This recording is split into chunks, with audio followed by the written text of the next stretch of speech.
చూస్తే చాలామంది విజయవాడ నగరవాసులు అన్ని 3 ఈవెంట్లలోనూ కూడా చక్కగా పాల్గొన్నారు. 4వ ఈవెంట్ అయిన హెలికాప్టర్ రైడ్లో కూడా చక్కగా పాల్గొని అందరూ కూడా దసరా సమయాన్ని చక్కగా ఎంజాయ్ చేయటం కుటుంబ సభ్యులతో చాలా ఆనందం కలిగించిన విషయం.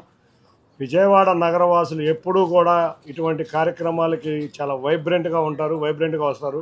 నిన్న చాలామంది ఇక్కడ జరిగే కార్యక్రమాల్లో తాము కూడా పాల్గొని చాలా ఆనందం వేసింది. చూసాము, నిన్న మీరు అందరూ కూడా చూశారు. ఇవాళ స్టేజ్ కింద కూడా నిన్న చాలామంది విజయవాడ నగరవాసులు కూడా పాల్గొని డాండియాలో కానీ నృత్య వీటిలో కానీ చాలామంది ఇక్కడ వారు కూడా పాల్గొనడం చాలా ఆనందంగా ఉంది. తప్పకుండా విజయవాడ ఉత్సవం ఇదే రీతిలో రోజుకొక ప్రముఖులు, ఇవాళ నుంచి గవర్నర్ గారు వస్తారు, రేపు ఉపరాష్ట్రపతి గారు వస్తారు, ఎల్లుండి మహిళా కార్యక్రమం ఉండబోతుంది, తర్వాత ఇంద్రసేనారెడ్డి గారు వస్తున్నారు, 28వ తారీఖు పవన్ కళ్యాణ్ గారు వస్తున్నారు, 29వ తారీఖు గౌరవ రామ్మోహన్ నాయుడు గారు వస్తున్నారు. ఇట్లా చాలామంది మంత్రులు వాళ్ళ ప్రోగ్రాంలు కన్ఫర్మ్ అయినాయి.